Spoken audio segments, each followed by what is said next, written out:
শ্রাবণ মাসে নিরামিষ খেতে খেতে আর ভালো লাগছে না। ঘরে ছিল আজকে সোয়াবিন। সোয়াবিনের একঘেয়ে তরকারিও খেতে ভালো লাগে না, তাই আজকে চেষ্টা করলাম সোয়াবিনের ভিন্ন একটা রেসিপি তৈরি করার। চলুন আপনাদের সামনে তুলে ধরছি সেই রেসিপি। কড়াইতে জল গরম হতে বসিয়ে দিয়েছি, জল গরম হয়ে গেছে, তার মধ্যে দিয়ে দিলাম লবণ। লবণটা দেওয়ার পর সয়াবিনগুলি দিয়ে দিলাম। তার সাথে দিয়ে দেবো 1 চামচের মতন হলুদ, যাতে সয়াবিনের কালারটা চেঞ্জ হয়। সোয়াবিনটা ভালো করে ফুটিয়ে নেব। সোয়াবিনটা ভালো করে ফুটিয়ে নিলে সোয়াবিনের যেটা গন্ধ থাকে সেই গন্ধটা কিন্তু আমার চলে যাবে। দেখুন আমার সয়াবিনের দানাগুলি কীরকম বড় হয়ে গেছে, তার মানে এটা ভালোভাবে সুসেদ্ধ হয়ে গেছে। এবার সেদ্ধ সয়াবিনগুলিকে আমি নামিয়ে নেব। ফ্রাইং প্যানে এখানে আমি কিছু গোটা গরম মশলা নিয়ে নিয়েছি জিরে, ধনে, শুকনো লঙ্কা, এলাচ আর গোলমরিচ। এগুলিকে আমি লো টু মিডিয়াম ফ্লেমে ভালো করে একটু ভেজে নেব।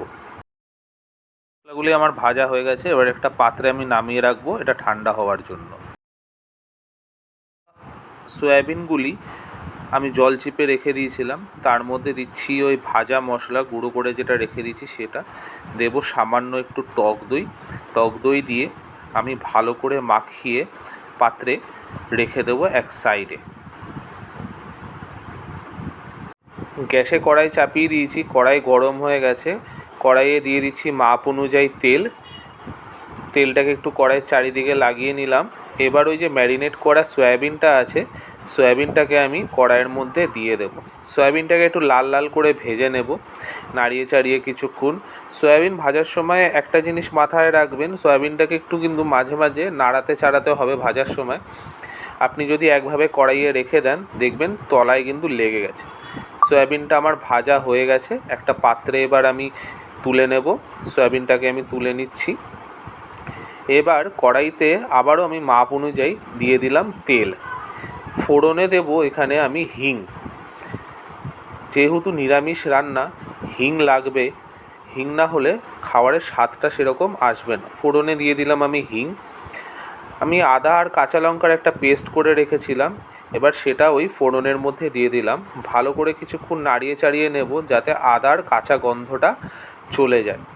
আদার কাঁচা গন্ধটা চলে যাওয়ার পর আমি আরেকটা পেস্ট বানিয়ে রেখেছিলাম চালমগজ, কাজু আর দই দিয়ে।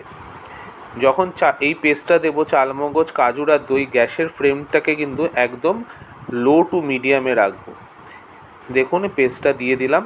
পেস্টটা দিয়ে আমার অনর্গল কিন্তু নাড়তে হবে, যেহেতু এটা বাদাম দেওয়া আছে এতে।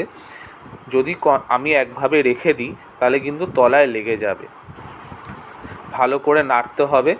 দিয়ে দিচ্ছি স্বাদ অনুযায়ী লবণ আর দিয়ে দেব সামান্য চিনি। যেহেতু নিরামিষ রান্না, চিনি না হলে কিন্তু রান্নার স্বাদটা সেরকমভাবে আসবে না। আপনাদের যদি পছন্দ না হয় আপনারা নাও দিতে পারেন। সামান্য একটু উষ্ণ গরম জল দিলাম। গরম জল দিয়ে আবার আমি মশলাটাকে কষাচ্ছি। ওই ভাজা মশলাটা দিয়ে এবার মশলাটাকে আমি একটু নাড়িয়ে চাড়িয়ে নিলাম। মশলা থেকে মোটামুটি আমার তেল ছাড়বে কিছুক্ষণের মধ্যেই। দেখুন মশলা থেকে আমার তেল ছেড়ে দিয়েছে। এবার ওই ভাজা সয়াবিনগুলি দিয়ে একটু নাড়িয়ে চাড়িয়ে আমি ওর মধ্যে দিয়ে দেব সামান্য জল। এই যে সয়াবিনের তরকারিটা হবে এতে কিন্তু বেশি গ্রেভি থাকবে না, এটা কিন্তু গা মাখা হবে। তো সুতরাং আপনারা যখন জল দেবেন জলের মাপটা কিন্তু অবশ্যই বুঝে দেবেন। আর এটা আপনাদের কাছে রিকোয়েস্ট যে যখন এই জলটা দেবেন নিশ্চয়ই কিন্তু উষ্ণ গরম জল দেবেন, ঠান্ডা জল কিন্তু দেবেন না। আমার জল দেওয়া হয়ে গেছে মাপ মতন। একটু নাড়িয়ে চাড়িয়ে আমি চাপা ঢাকা দিয়ে মিডিয়াম টু হাই ফ্লেমে ওটাকে হতে দেবো। এবার আরেকটা ফ্রাইং প্যানে আমি দিয়ে দিলাম কিছুটা ঘি, 2টো কাঁচা লঙ্কা, একটা টমেটো ছোট ছোট করে কেটে নিলাম। এইটা হচ্ছে সয়াবিনের যে তরকারিটা করেছি ওই তরকারিতে এই যে ভাজাটা আমি করছি তরকাটা, এই তরকাটা আমি সয়াবিনের মধ্যে দেব, তাতে এর স্বাদটা আরও বেশি এনহ্যান্স হবে। টমেটোটা ভাজা হয়ে গেছে। এবার ওই ফ্রাইং প্যানের মধ্যে কিছুটা তরকারি দিয়ে সয়াবিনের তরকারিটা দিয়ে ভালো করে মাখিয়ে কড়াইয়ে আমি দিয়ে দিলাম, যাতে পুরো ফ্লেভারটা তরকারির মধ্যে আসে। নাড়িয়ে চাড়িয়ে কিছুক্ষণ আমি নামিয়ে নেব। এখানে আপনারা কাসুরি মেথিরও ব্যবহার করতে পারেন, আমার কাছে ছিল না বলে আমি দিইনি। রাতের রুটি পরোটা যার সাথেই খাবেন, রাতের খাবারটা কিন্তু এই তরকারির সাথে একদম জমে যাবে। একবার ট্রাই করে দেখুন এই সয়াবিনের রেসিপি, দেখবেন আপনাদের নিশ্চয়ই ভালো লাগবে। ধন্যবাদ।